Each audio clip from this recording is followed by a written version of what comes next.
Hey, this is Alicia Moulton with the Honey Company, and I am so excited to show you this new product that we just got off of the press, Beekeeping Printables. So we have some really great online courses, and throughout the courses there is a series of really helpful printables that people can use. This book is all of those printables gathered into one spot, and so that you have them all together and can access them quickly at your fingertips. There's a couple ways that you can get these printables. First way is to sign up for our online classes, and then all the printables are included with those classes. Another way is you can get them as a PDF bundle on our website, and that is a great way to get them, and then you can print them out on your own. And then the third way is to buy the actual physical hard copy. I really like to have a hard copy, so I thought I'd print a few of them and see how they did on our website. Okay, so let me show you what's inside. The thing I'm most excited about is we've created this summer hive inspections chart. So what you can do is print this out, make photocopies of it, or you can use it in here. But you're going to want several copies of this, one for each of your hive inspections. So if you're inspecting every 7 to 10 days throughout the summer, you may want 20 copies of this, if I'm doing math right. And what it does is it goes through, and if you keep track of it, it will help you know how your hive's doing and progressing over time. It tells you things like, it asks you if your bees have enough room and helps you keep track of that, and then what you can do to increase the amount of space in the hive. Is there honey? About how and when to extract honey. And then, are my bees healthy? These are things you can look for outside of the hive before you even open it. And then inside of the hive, there are some markers of honeybee diseases. These are things that indicate whether the bees are healthy or unhealthy. And you can, use those to help you decide about treatments and decide how your bees are doing. It talks about varroa mites and then addressing queen issues that you may have in your hive. So this is a must-have. In this spot right here, you're going to draw the progress of your hive throughout the summer, which is a fun place for more visual people. It's just a must-have for every summer. This printable comes in this book, obviously, and then you can also buy it on its own for just a couple dollars on our website, the PDF version, and then have those to print out. But we have it divided so that each of our courses, like My First Colony, and the printables from that course are in that section of the book and followed throughout all 6 courses. There's My First Colony, and that has like the development times of honeybees, the top 15 mistakes new beekeepers make, a really great beekeeping glossary that's several pages long. There's a lot of bee jargon. It is defined in here. Maybe there's more that we need to add in the future, but this is a good start. A checklist for starting your first colony if you've never had bees before. This is, the basics that you need to get started. Let's see.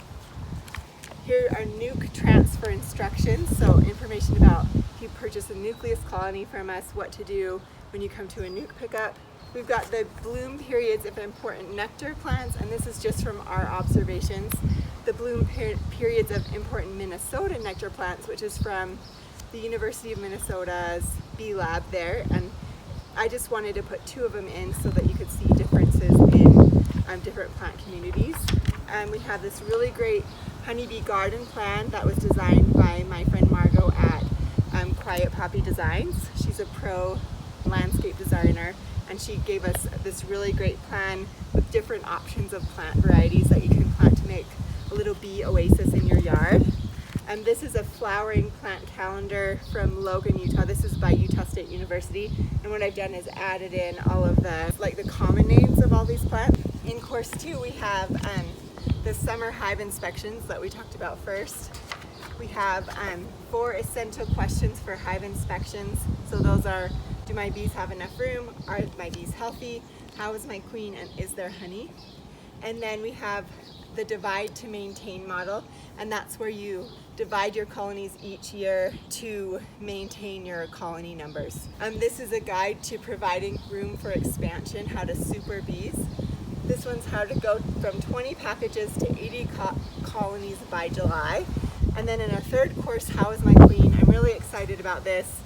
This has questions to ask about your queen every time you inspect your hive. This one is a queen troubleshooting chart. And this is a cool one because the way you use it is you start here in the middle and you say, do you see eggs? Yes or no. And then you follow this chart down through finding solutions to queen issues that you might be having. This is sort of the order of questions that we ask when someone calls us with issues about your queen. There's more things about queens than can fit on one flowchart, but this is a good, overview of most common problems. Okay, and then we have the queen marking colors by year. That goes with all of our lessons in our course about marking queen bees and how to do that. We have some methods to hive a swarm, and then you combine several methods in one swarm catch. And then in the fourth course we have Are My Honeybees Healthy? So this tells you what healthy bees look like, healthy brood looks like, and then common honeybee diseases and pests that bees can experience. Powdered sugar roll to test for varroa mites, how to do an alcohol wash.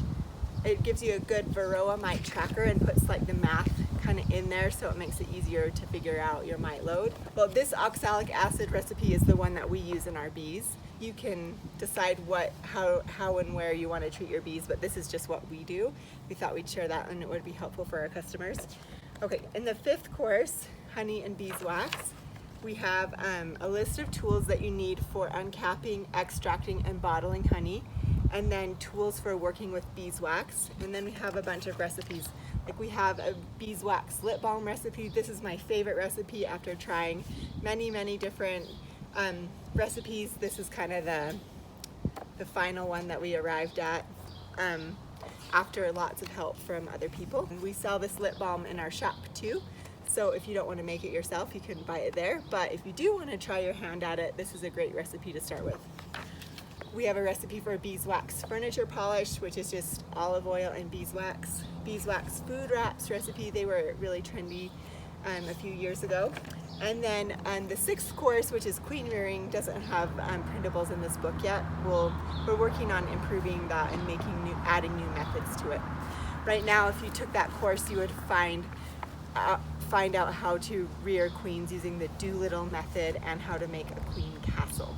So we're planning to add more methods to that in the future. So anyway, buy this book if this is something that you're interested in. We'd love to sell you one. You can buy it again in hard copy format or as a PDF on our website.